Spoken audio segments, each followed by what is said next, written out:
The views and opinions expressed here on Wrestling Winedown are those of the host and do not necessarily reflect the official policy or position of any other agency, organization, employer, or company. What's up, guys? It's Lo, and you are tuned in to Wrestling Winedown, a female-founded and hosted podcast dedicated to professional wrestling and our favorite adult beverage. August is recognized as Black Business Month, a time to acknowledge and appreciate Black-owned businesses across the nation. I am honored to spotlight a local Las Vegas Black woman who is excelling in the world of wrestling art. Ventika Henderson is a wrestling illustrator here in Las Vegas who has created pieces based on wrestlers of both the past and present, including independent wrestler Effy, Shawn Michaels, Razor Ramon, Chyna, Triple H, The Undertaker, Bull Nakano, and many more. Ventika is spilling the wine on her love for professional wrestling and what has kept her interested in the sport since she was a young child. Ventika is also spilling the wine on how she got into wrestling illustration, some of her favorite and most difficult pieces that she's created, and her upcoming project, including her own wrestling comic book. So grab your glass of wine. We're going in for the 3 count.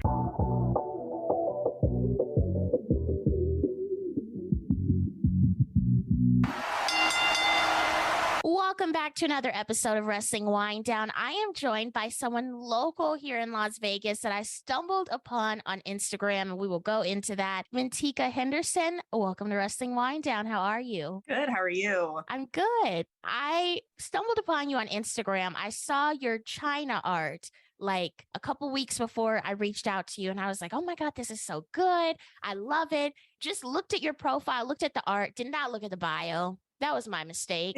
And then I sent it to my friend, Brittany Sacco, and I was like, let me go to her bio. And it said Las Vegas. And I was like, hold up now. She's local? Okay. And Brittany didn't even realize either. She's like, she's from here. So it's great to have another local on the show. And I'm so excited to learn more about your art journey and how you fell in love with professional wrestling. Yes. Honestly, I've been a fan of wrestling for forever, but it's been like, I want to say a year and a half that I've been really back into it. I kind of blame, not gonna lie, Tumblr. What happened was Facebook was, I guess, listening to my conversations or something like that. And I was getting ready to go watch old Eddie Guerrero matches because I really loved him as a child. And then Tumblr started showing me Roman Reigns. And I was like, who is this? Who is this guy? And then that kind of just spiraled into everything. I was like, oh my God, wrestling. And now it's kind of my life. So take me back. How long have you been a wrestling fan for? And you mentioned that Tumblr kind of brought you back in, but what has kept you interested now that you've kind of jumped back in and you're watching wrestling regularly? Since I was a kid, I remember growing up watching it. So childhood, I remember like my favorite wrestlers were always like Jeff Hardy, Eddie Guerrero. I loved John Cena as a child. Like, we stand John Cena in this household, yes. Yes.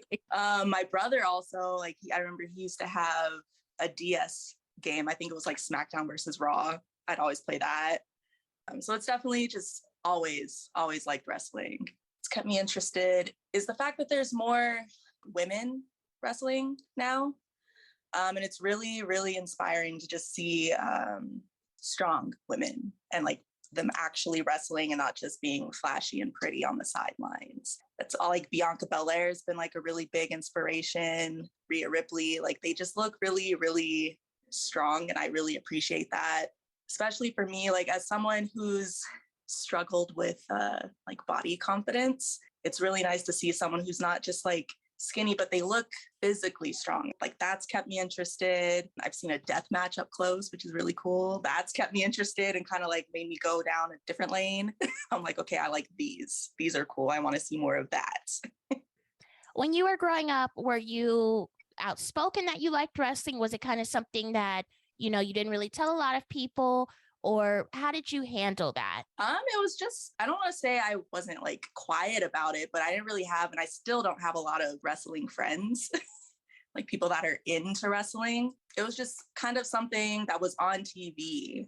So like we didn't grow up with cable or anything. So I think we only really got to watch SmackDown growing up. Raw was on cable, if I remember correctly. But it was just something to look forward to. I didn't have a lot of friends, or I wasn't allowed to go out a lot. So it was just me and my brother always watching wrestling. Now I'm more outspoken. I don't care. I'm like, I like wrestling. Hi, I like wrestling. That's me all the time. As I mentioned, you are an artist as well. When did you start creating art? Also, since I was a child, I've always had a background in art, always drawing. I was born in New Mexico, in Roswell. And when I was, I want to say 5, I think in kindergarten, I won an art contest. We had to draw like a parent for, I think, Mother's Day. And I drew my dad because I didn't grow up with my mom. But it's always have been into art. Digital art I've been doing for I want to say 2 years now. That's been a transition going from traditional pen and paper to digital. That's a whole different universe. So when you first started, what subjects did you gravitate towards? I like cartoon characters a lot. Cartoons are cool. I like really weird stuff.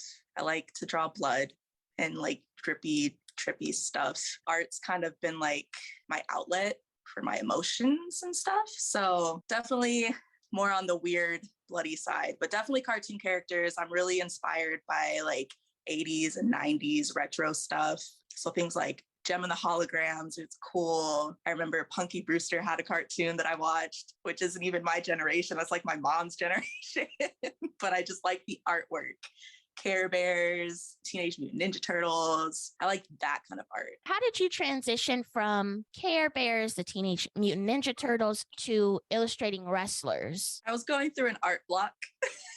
And I've never drawn fan art before. So I was I think I came across Gold Dust. He was the first wrestler that I drew. And I had never seen him. So I was like, who is this? So I Googled Gold Dust. I was like, wow, iconic. Okay, I kind of want to draw this person. So that was the first time I drew a wrestler. And it was so fun. Because when I do my own art, it is very fun, but it's very time consuming. And it's not, I think too much about stuff. So when I did the fan art, I was like, wow, this was refreshing. I didn't really have to think. It was just bam, there it is. I was like, okay. So I wanted to do more of that. And that's kind of where it started. I started with him. Then I drew Bret Hart, which I never actually shared on my Instagram. No one's actually seen it. It's not too late to share it. I know. I know. I need to. I like it. I love Bret Hart. How many wrestlers and superstars have you illustrated so far? So I've done Goldust, Bret Hart. I've done Razor Ramon, Shawn Michaels, Undertaker. I've drawn Chyna and Triple H twice. I've drawn Effy, who is all-time favorite, Bull Nakano, and then I'm also in the middle, I still need to finish my Bianca Belair drawing. I have it sitting. My attention span is like a squirrel sometimes. And then I'm also in the middle of drawing Eddie Guerrero too. Drawn a handful. To me, it's a lot. What has been your favorite one to illustrate? I definitely like the Chyna one. That one, I really liked how I did the colors. With the purple and the red. And then initially I was going to just do one, but I ended up merging 3 drawings together. I was like, okay, let's make a comic book cover. And that's kind of what happened. That one's my favorite so far. And then which has been your most difficult? I want to say Effy, because I don't draw a lot of guys in general. So drawing him, I really wanted it to be perfect, but his freaking jacket took me hours. I was like, why? Why are all these little studs on here? And I had to redraw because I did the line work. And then I was like, okay, let me make it just a smidge bigger. And so I enlarged it a little bit and it ruined my line work. So I had to spend another 2 hours redrawing the line work. I was so hurt. So hurt. I was like, how dare this happen? Take me through the process of how you illustrate these wrestlers, how long it usually takes. When you first get the idea that, okay, I want to draw, for instance, Effy, where do you start? You mentioned it takes you 2 hours to redraw something. How do you get into that mode? Okay, I'm going to do this. I'm just so genuinely curious to know your whole process because I don't have the patience for it. So what I do, for instance, Effy or even Chyna, I have either Pinterest or, for instance, Effy has Instagram. So I kind of just go through and find pictures that I find cool and not just like the typical, oh, this is the picture that they're known for. And I'm like, okay, I'm going to take this picture and I want this picture. And then I either screenshot it or save it to my phone. And then I put it on my tablet. I use Procreate. And so I'll draw one picture first and just do like the sketch is what I start off with. I do the initial sketch, put that to the side, and then I'll do that for each picture that I want, merge them together or like position them how I want to. Then I do the line work. And so I'll do line work for 1, 2, 3. And then I erase whatever lines I don't want, smack that all together. And then that's when I start coloring and everything. It's like line work will take anywhere, I think for those about like 2 hours, maybe all together for like from the sketch to the line work, coloring, details. It can take anywhere between like 6 to 12 hours total altogether. And you do it in one sitting? It depends on if I'm working or if it's like my day off. If it's my day off, yes, I will sit there all day and just not move. That's when I'm like in the zone. If I don't have art block or I have nothing else to do, like I'm just hyper focused. That's all I do. I'll forget to eat. It's not good. And we have to eat. Yeah. You're like, why do I have a headache? Because you've been staring at your tablet all day. You've had the opportunity to be a vendor at Grap House events, showcasing and selling your art to fellow fans. How have these experiences treated you? Really well. It's been really eye-opening. Grap House was actually the first live wrestling event that I've ever been to. Like I'd never been to an in-person wrestling event. So for it to be like the local scene and like smaller independent wrestling was all that I can imagine. I was like, this is my life. This is what I want. This is where I want to be. It was just so much fun. I literally left my husband. I was like, go watch my table. I'm going over here. And I spent most of the time just in awe. I was like, what is going on? Didn't know who anybody, like any of the wrestlers were, but I was like, yeah. And it was insane. It's been really cool to kind of just like meet that wrestling community and like find that spot. Especially with my artwork, it's a little harder to find like where I'm comfortable. Because my art is a little in your face and it doesn't really fit in other places. So I feel at home, which has been really cool to me. The people that run Grap House, they're really, really nice. All the wrestlers that I've met, like they've been really cool. And it really did like also open my eyes. Like I like independent wrestling a lot. It's a different vibe to me. Let me kind of dive into that a little bit. So that was your first show ever. Mm-hmm. Have you ever thought of going maybe to like an AEW show or a WWE show? Has there been any apprehension to go? Or I'm just so intrigued because for me, I've never heard of anyone that I know going to an independent show first. They always go to like a WWE or an AEW or an Impact maybe, but like they always go for like that popular brand. So to see someone kind of go the different avenue, I'm kind of intrigued to see, were you interested in going into like a WWE event or an AEW event? Or was that something that you're kind of like, okay, I think I'll just watch it on TV. And then you had the opportunity to go to an independent show and you were like, let me just go and see what it's about. I actually went to Double or Nothing, which was absolutely insane. I bought like 2 random cheap tickets last minute, took my friend who doesn't even care about wrestling. We sat like in the back and I was like, this is literally my life. And like as soon as I saw the Grap House independent wrestling show, I was like, I want to go to anything wrestling. So if it comes to Vegas, I'm going. I don't care if I have to wait last minute and buy like the worst tickets. I want to go. So that's what happened with Double or Nothing. And then I also last minute, the day before Double or Nothing, had bought a GCW ticket. Yes. I went to Downward Spiral. Yes. And even GCW, like I had been watching AEW and WWE for a while. And the only reason I found out about GCW was because I was watching Jon Moxley and he was doing, I think it was Hammerstein. And so I was like, let's just buy this random pay-per-view. So I bought it and it just like blew my mind. I was like, what is going on? That's how I found Effy. And ever since then, I'd been obsessed. And I was like, okay, GCW's coming to Vegas. I gotta go. I'm going. Don't care. My husband didn't want to go with me. I went alone.